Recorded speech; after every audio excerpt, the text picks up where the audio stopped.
মৰমৰ ছাত্ৰ ছাত্ৰী বন্ধু বান্ধৱীসকল, আজি তোমালোকৰ কাৰণে এটা পুনৰ নতুন ভিডিঅ' লৈ আহিলোঁ আৰু আজিৰ এই ভিডিঅ'টোৰ জৰিয়তে মই তোমালোকক বুজাই দিবলৈ চেষ্টা কৰিছোঁ আগন্তুক আহি থকা আসাম পুলিচৰ ABUB এক্সামৰ ওপৰত ভিত্তি কৰি এটা মিক্স গ্ৰামাৰ অৰ্থাৎ সানমিহলি কৰি এটা গ্ৰামাৰ ভিডিঅ' প্ৰস্তুত কৰিছোঁ। আশা কৰোঁ তোমালোকে নিশ্চয় ভিডিঅ'টোৰ জৰিয়তে নিশ্চয় তোমালোকৰ আগন্তুক পৰীক্ষাসমূহত নিশ্চয় উপকৃত হ'ব পাৰিবা।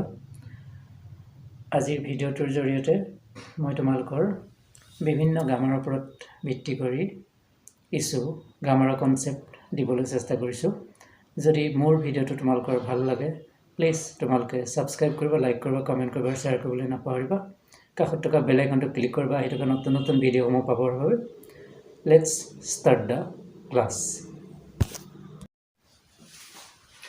মৰমৰ ছাত্ৰ ছাত্ৰী বন্ধু বান্ধৱীসকল, আজি তোমালোকৰ কাৰণে তোমালোকৰ আগন্তুক আসাম গভৰ্ণমেণ্টৰ যিকোনো এক্সামৰ ওপৰত ভিত্তি কৰি আজি এটা মিক্স গ্ৰামাৰৰ ভিডিঅ' প্ৰস্তুত কৰিছোঁ। বিশেষকৈ আসাম পুলিচ এক্সামৰ ওপৰত ভিত্তি কৰি মই এই ভিডিঅ'টো প্ৰস্তুত কৰিছোঁ।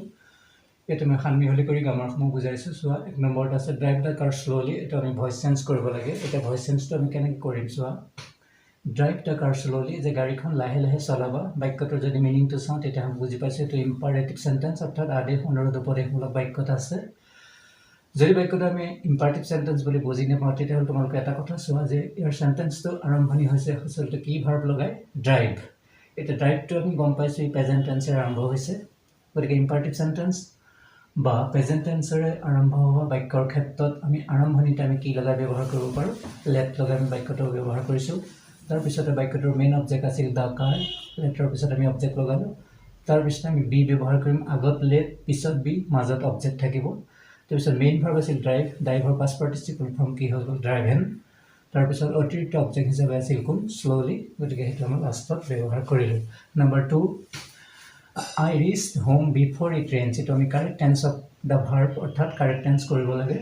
ইয়াতে বেকেটৰ ভাৰ্বটো ৰিচ আছে আৰু মাজৰ ফালে চাইলৈ ইয়াতে বিফৰ আছে। গতিকে বিফৰ থাকি পিছৰ ফালে আমি দেখিলোঁ যে ভাৰ্বটো ইয়াতে প্ৰেজেণ্ট টেন্সত হৈ আছে। গতিকে কাৰেক্ট টেন্সৰ বাক্যত যদি বিফৰ থাকি এটা ভাৰ্ব প্ৰেজেণ্ট টেন্সত থাকে তেতিয়াহ'লে আমি উত্তৰটো কৰিব লাগে কোন, পাৰফেক্ট ফিউচাৰ পাৰফেক্ট টেন্সত কৰিব লাগে। এতিয়া ফিউচাৰ পাৰফেক্ট টেন্সৰ বি ভাৰ্ব আছিল দুটা, এটা চেল হেভ আৰু এটা উইল হেভ, আৰু ভাৰ্বৰ পাষ্ট পাৰ্টিচিপল ফৰ্ম আমি ইউজ কৰিব লাগে। সেইকাৰণে আইৰ লগত আমি চেল হেভ ইউজ কৰিলোঁ আৰু মেইন ভাৰ্ব আছিল ৰিচ্ড, ৰিচ্ডৰ পাষ্ট পাৰ্টিচিপল ফৰ্ম আমি কি লগালোঁ, reached. Number 3, promises should be kept. আমি ভইচ চেঞ্জ কৰিব লাগে। কেনেকৈ কৰিম চাই লোৱা, যে প্ৰতিজ্ঞাবোৰ ৰখাটো উচিত। এতিয়া প্ৰতিজ্ঞাবিলাক আচলতে কোনে ৰাখিব লাগে। গতিকে এই ভইচটো আমি চাবলৈ যাওঁতে ইয়াতে আমি মিনিংটো চাই গম পাইছোঁ যে এই ভইচটোত ছাবজেক্টটো আচলতে লুকাই আছে, অৰ্থাৎ ড'ৰ অফ দ্য একশ্যন হৈ আছে। ছাবজেক্টটো আমাৰ লুপ্ত হৈ আছে। বাক্যটোৰ মিনিংটোত আমি গম পাইছোঁ যে প্ৰতিজ্ঞাবোৰ ৰখাটো উচিত। কোনে প্ৰতিজ্ঞা ৰাখিব লাগে, আমি। সেইকাৰণে আমি ইয়াতে ছাবজেক্টটো উলিয়াই ল'লোঁ। তাৰপিছতে ইয়াতে দেখিছোঁ এটা হেল্পিং ভাৰ্ব আছে বা অক্সিলিয়াৰী ভাৰ্ব আছে, কিন্তু লগত কি লাগি আছে, বি লাগি আছে। যেনেকৈ চেল থাকিলে চেল বি, উইল থাকিলে উইল বি, শুড থাকিলে শুড বি, উড থাকিলে উড বি। গতিকে ইয়াত শুড বি বহি আছে। গতিকে আমি যিটো এক্টিভ ভইচেৰে আনিছোঁ, ছাবজেক্ট উলিয়াইছোঁ, গতিকে শুড বি পৰিৱৰ্তে অনলি কি বহিব, শুড বহিব। গতিকে অনলি শুড হৈ যাব। শুড বিৰ পৰিৱৰ্তে অনলি কি হৈ গ'ল, শুড হৈ গ'ল। ছাবজেক্টটো লুকাই থকাৰ কাৰণে উইল লিখিলোঁ, শুড বিৰ পৰিৱৰ্তে শুড লিখিলোঁ।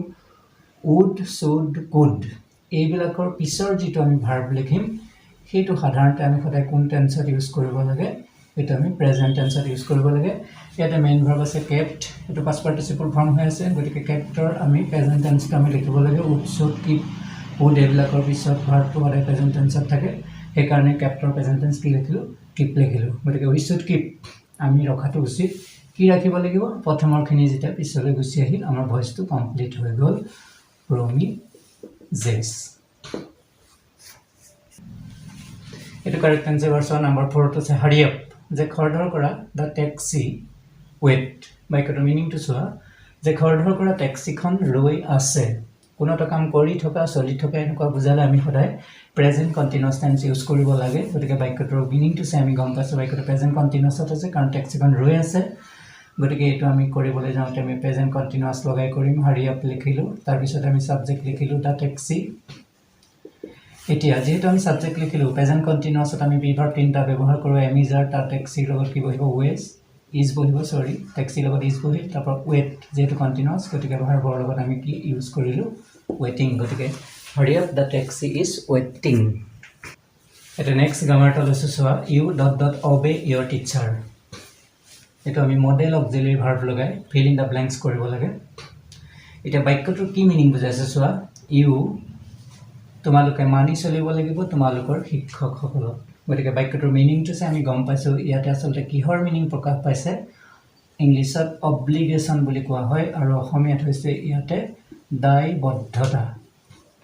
অৰ্থাৎ বাক্যটোৰ মিনিংটো চাই আমি গম পাইছোঁ যে ইয়াতে দায়বদ্ধতাৰ কথা আছে বা বাধ্যবাধকতাৰ কথা আছে। গতিকে ইয়াত আমি কোনটো মডেল অক্সিলাৰী ভাৰ্ব ব্যৱহাৰ কৰিম। আমাৰ মডেল অক্সিলাৰী ভাৰ্ব বহুতো আছিল, 24টা আছিলে। গতিকে সেই 24টা ভাৰ্বৰ আমি কোনটো এতিয়া ইউজ কৰিব লাগিব চোৱা, যদি বাক্যটোত অব্লিগেশ্যন বা দায়বদ্ধতা থাকে যে কামটো তোমালোকে কৰিবই লাগিব। গতিকে দায়বদ্ধতা আছে যে তুমি তোমালোকৰ শিক্ষকক মানি চলাটো কৰ্তব্য বা এইটো এটা দায়বদ্ধতা। গতিকে এনেকুৱা অৰ্থত আমি সদায় কোনটো ভাৰ্ব ইউজ কৰিব পাৰোঁ, শুড। গতিকে ইয়াত আমি মডেল অক্সিলাৰী ভাৰ্ব কোনটো লগে খাদ্যপুৰ কৰিম যে you should obey your teacher. Obligation থকাৰ কাৰণে আমি ইয়াত শুড ভাৰ্বটো ইউজ কৰিছোঁ। তো নেক্সট এটা গ্ৰামাৰ লৈছোঁ, হু অপেন দ্য ড'ৰ। এইটো আমি ভইচ কৰিব লাগে, ভইচ চেঞ্জ কৰিব লাগে যেনিবা। গতিকে ইয়াতে বাক্যটো ইণ্টাৰগেটিভ চিন আছে। গতিকে বাক্যটো হু লগাই আৰম্ভ হৈছে। যদি হুৰ পৰিৱৰ্তে আমি ভইচত সদায় জানিব লাগে আমি কি লগাব লাগে, বাই হুম লগাব লাগে। তাৰপিছত ইয়াতে মেইন ভাৰ্বটো আমি গম পাইছোঁ ইডি আছে। ইডি মানে পাষ্ট টেন্স। পাষ্ট টেন্সত আমি ৱাজ আৰু ৱেৰৰ সহায় ল'ব লাগে। লাষ্টৰ ফালে অবজেক্ট আছিল কোন, দ্য ড'ৰ। গতিকে দ্য ড'ৰৰ লগত কনজুগেশ্যন এতিয়া কি বহিব, ৱাজ বহিব। বাক্যটো কুৱেশ্যন মাৰ্ক কাৰণে আমি ৱাজটো অবজেক্টৰ আগত লিখিম বা বাই হুমৰ পিছত লিখিম। তাৰপিছত অবজেক্টটো আহি যাব দ্য ড'ৰ। তাৰপিছত মেইন ভাৰ্বৰ যিটো পাষ্ট পাৰ্টিচিপল ফৰ্ম সেইটো সদায় লাষ্টত বহি যাব। লাষ্টত কুৱেশ্যন মাৰ্কটো আমি ব্যৱহাৰ কৰিলে হ'ল। চোৱা, recently the price of petrol go up. তাৰমানে অলপতে পেট্ৰলৰ দামটো কি হৈ গৈছে, বাঢ়ি গৈছে। গতিকে ইয়াতে চোৱা ৰিচেণ্টলি আছে। ৰিচেণ্টলি থাকিলে আমি দুটা টেন্সত কৰিব পাৰোঁ, যে পাষ্ট টেন্স কৰিব পাৰোঁ নহবা প্ৰেজেণ্ট পাৰফেক্ট টেন্স আমি কৰিব পাৰোঁ। যদি আমি প্ৰেজেণ্ট পাৰফেক্ট টেন্স কৰোঁ কি হ'ব চাই লোৱা, যে recently the price of petrol. যদি আমি ৰিচেণ্টলি থকাৰ কাৰণে প্ৰেজেণ্ট পাৰফেক্ট টেন্স কৰোঁ তেতিয়া আমি গম পাম যে প্ৰেজেণ্ট পাৰফেক্ট টেন্সৰ বি ভাৰ্ব আছিল দুটা, হেভ আৰু হেজ। গতিকে দ্য পেট্ৰল হেজ। যিহেতু প্ৰেজেণ্ট পাৰফেক্ট কৰিলে আমি হেজ মেইন ভাৰ্বটো পাষ্ট পাৰ্টিচিপল ফৰ্ম লগাই দিম। গতিকে এনচাৰ হ'ল কি, হেজ গান আপ। আৰু যদি আমি পাষ্ট টেন্সত লিখোঁ তেতিয়াহ'লে ডাইৰেক্ট হৈ যাব যে গ'টো আমি পাষ্ট টেন্সত লিখিলে আমি কি লিখিব পাৰোঁ, ৱেণ্ট কৰিব পাৰোঁ। হয় প্ৰেজেণ্ট পাৰফেক্ট, নহয় পাষ্ট টেন্স আমি লিখিব পাৰোঁ। এবাৰ এটা নিৰেশ্যন লৈছোঁ চোৱা, the man said to me, comma উদ্ধকমাৰ ভিতৰত where does the man live. এই বাক্যটো আমি নিৰেশ্যন কৰিব লাগে। বাক্যটো ডাইৰেক্টত আছে, আমি চিনি পাইছোঁ কমা আছে আৰু ইয়াত উদ্ধকমা আছে। গতিকে ডাইৰেক্টত আছে, আমি ইনডাইৰেক্ট কৰিব লাগে। বাক্যটো প্ৰশ্নবোধক। প্ৰশ্নবোধক বাক্যত আমি সদায় ছেডৰ তাত তোমালোকে ইউজ কৰিবা আক্স। টোটো নবহে, তোৰ পিছত যিটো অবজেক্ট আছে অবজেক্টে থাকে। গতিকে প্ৰশ্নবোধক বাক্যৰ নিৰেশ্যন কৰোঁতে আমি সদায় ছেডৰ পৰিৱৰ্তে আক্স ব্যৱহাৰ কৰিলোঁ। টোটো নবহে, তোৰ পিছত অবজেক্টে আছে। তাৰপিছত চোৱা যে উদ্ধকমাৰ ভিতৰত এইটো WH ৱৰ্ড আছে। যদি প্ৰশ্নবোধক বাক্যত উদ্ধকমাৰ ভিতৰত WH ৱৰ্ড থাকে তেতিয়াহ'লে কমা উদ্ধকমাৰ পৰিৱৰ্তে আমি একো ইউজ কৰিব নালাগে, সেই WH ৱৰ্ডটোৱে বহি গ'ল। যিহেতু আগৰ ফালে আমাৰ ভাৰ্বটো ৰিপৰ্টিং ভাৰ্ব ছেডটো আমি দেখিছোঁ কোন টেন্সত আছে, পাষ্ট টেন্সত আছে। গতিকে উদ্ধকমাৰ ভিতৰৰ যিটো মেইন ভাৰ্ব, আমাৰ এইটোত ভাৰ্ব এটা আছে কিন্তু এইটো হ'ল অক্সিলাৰী ভাৰ্ব। গতিকে আমাৰ মেইন ভাৰ্ব আছিল কোনটো, লিভ। যিহেতু আমাৰ আগৰ ভাৰ্ব পাষ্ট টেন্সত আছে গতিকে পিছৰ যিটো মেইন ভাৰ্ব সেইটো আমি পাষ্ট টেন্সতে লিখিব লাগে। গতিকে আগৰ ভাৰ্ব পাষ্ট টেন্স, গতিকে পিছৰ মেইন ভাৰ্ব আমি পাষ্ট টেন্সলৈ আনোতে লিড হৈ গ'ল। ডাছটো আমাৰ অক্সিলাৰী ভাৰ্ব হিচাপে বহিছে, গতিকে এইটো মোৰ মেইন ভাৰ্ব নহয়। গতিকে ছাবজেক্ট হিচাপে কিন্তু কোনটো আছিলে, দ্য মেন আছিল। গতিকে ইয়াতে আমি ছাবজেক্টটো লিখিলোঁ দ্য মেন। লাষ্টত কুৱেশ্যন মাৰ্কডাল উঠি যাব। এবাৰ এইটো নেৰেশ্যন চোৱা, ইয়াতে লিখিছে হি ছেড, উদ্ধকমাৰ ভিতৰত আছে I bought A book yesterday। এইটো এটা ডাইৰেক্টত আছে, ডাইৰেক্টৰ পৰা আমি ইনডাইৰেক্ট কৰিব লাগে। কিন্তু উদ্ধকমাৰ ভিতৰত আমি ইয়াতে দেখিছোঁ যে কোন পাৰ্চন ব্যৱহাৰ হৈ আছে, ফাৰ্ষ্ট পাৰ্চন ব্যৱহাৰ হৈ আছে। যদি উদ্ধকমাৰ ভিতৰত ফাৰ্ষ্ট পাৰ্চন ব্যৱহাৰ হৈ থাকে তেতিয়া আমি বুজি পাব লাগে বাক্যটো এছাৰ্টিভ চেণ্টেন্স। গতিকে এইটো এছাৰ্টিভ চেণ্টেন্সৰ নিৰেশ্যন আমি ডাইৰেক্টৰ পৰা ইনডাইৰেক্ট কৰোঁতে সদায় ৰিপৰ্টিং ভাৰ্ব ছেডৰ পৰিৱৰ্তে আমি সদায় লিখিব পাৰোঁ কি বুলি, টল্ড বুলি লিখিব পাৰোঁ। আৰু যিহেতু উদ্ধকমাৰ ভিতৰত এইটো ফাৰ্ষ্ট পাৰ্চনে আৰম্ভ হৈছে গতিকে এছাৰ্টিভ চেণ্টেন্স। গতিকে এছাৰ্টিভ চেণ্টেন্সত ডাইৰেক্টৰ পৰা ইনডাইৰেক্ট কৰিলে কমা উদ্ধকমা উঠাই দিলে কিন্তু আমি ডেটটো ইউজ কৰিব লাগিব। তাৰপিছতে চোৱা, উদ্ধকমাৰ ভিতৰত যিহেতু ইয়াতে কোন পাৰ্চন আছে, ফাৰ্ষ্ট পাৰ্চন। গতিকে ফাৰ্ষ্ট পাৰ্চনটো আমি ইনডাইৰেক্ট কৰোঁতে সদায় আমাৰ ৰিপৰ্টিং ভাৰ্ব যিটো আছিল ছেড, গতিকে সেইডৰ ছাবজেক্ট কোন আছিল হি গতিকে ইয়াত আই থাকিলে ডাইৰেক্ট তোমালোকে ৰিপৰ্টিং ভাৰ্বৰ ছাবজেক্টটোলৈ চাই দিলে হ'ল গতিকে আই পৰিৱৰ্তে আমি এতিয়া কি লিখিব লাগিব হি আমি লিখিব লাগিব এতিয়া আমাৰ যিটো ৰিপৰ্টিং ভাৰ্ব সেইড এইটো আমাৰ কোন টেন্সত আছিলে এইটো আছিলে পাষ্ট টেন্স আৰু উদ্ধকমাৰ ভিতৰত অৰ্থাৎ ৰিপৰ্টেড স্পীচৰ মেইন ভাৰ্ব এটা আছে এইটো কোন টেন্স পাষ্ট টেন্স গতিকে আগৰ ভাৰ্বো পাষ্ট টেন্স হৈ আছে পিছৰ ভাৰ্বো পাষ্ট টেন্স হৈ আছে যদি আগৰ ভাৰ্বটো পাষ্ট টেন্সত থাকে পিছৰ ভাৰ্বটো পাষ্ট টেন্সত থাকে তেতিয়া পাষ্টে আমি পাষ্ট পাৰফেক্ট টেন্স কৰিবলৈ যাওঁতে আমি কাৰ সহায় ল'ব লাগিব পাষ্ট পাৰফেক্ট টেন্সৰ বিভাগটো আছিল হেড গতিকে আমি হেড ব্যৱহাৰ কৰিম এইটো পাষ্ট টেন্স হোৱাৰ কাৰণে আমি হেডৰ সহায় ল'লোঁ যেহেতু হেড বহি গ'ল তেতিয়া যিটো মেইন ভাৰ্ব থাকিল বথ গতিকে বথৰ পাষ্ট পাৰ্টিচিপল ফৰ্মটো আমি ইউজ কৰিব লাগে বথৰ পাষ্ট পাৰ্টিচিপল ফৰ্ম কি হয় বথেই হয় তাৰপিছত আমাৰ কি বহিব এ বুক তাৰপৰা য়েষ্টাৰডে ঠাইত আমি দ্য ডে বিফৰ লিখিব পাৰোঁ বা দ্য প্ৰিভিয়াছ ডে আমি ইউজ কৰিব পাৰোঁ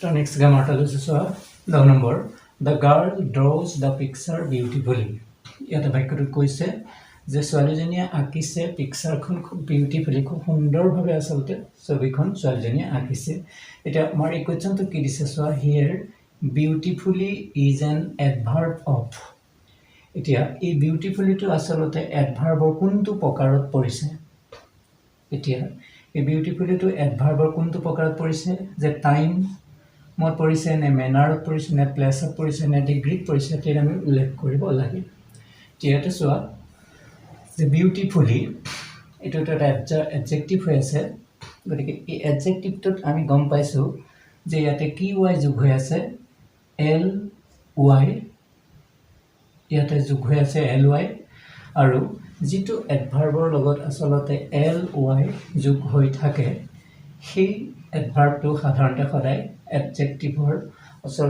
এডভাৰ্বৰ কোনটো প্ৰকাৰত পৰে সেইটো শুদ্ধ উত্তৰ আচলতে আমি বুজি পাব লাগে যে সেইটো সদায় এডভাৰ্বছ অফ মেনাৰত পৰে গতিকে এডভাৰ্বছ অফ মেনাৰ আচলতে বাক্যটোৰ কোনটো মিনিং অৰ্থ প্ৰকাশ কৰে যে ছামথিং হেপেন যে বস্তুটো কেনেকৈ হৈছে এতিয়া হেপেন ঘটিছে কেনেকৈ ইয়াতে কৈছে যে ছোৱালীজনীয়ে পিকচাৰখন খুব সুন্দৰভাৱে আঁকিছে গতিকে ইয়াতে এডভাৰ্বৰ কোনটো প্ৰকাৰত পৰিছে গতিকে বিউটিফুলিটোত ইয়াতে এল ৱাই লাগি আছে গতিকে এল ৱাই থাকিলে সাধাৰণতে সেই এডভাৰ্বটো আচলতে এডভাৰ্বৰ কোনটো প্ৰকাৰত পৰে এডভাৰ্ব কাইণ্ডছ অফ মেনাৰ গতিকে শুদ্ধ ফৰ্ম আমাৰ কোনটো হ'ব এইটো আমাৰ কাৰেক্ট এনচাৰ এয়া আছিল আজি তোমালোকৰ বাবে মই প্ৰস্তুত কৰি দিয়া সানমিহলি মিক্স গ্ৰামাৰ এটা ভিডিঅ' আশা কৰোঁ তোমালোকে নিশ্চয় ভাল পাবা থেংকছ ফৰ ৱাচিং মাই ভিডিঅ'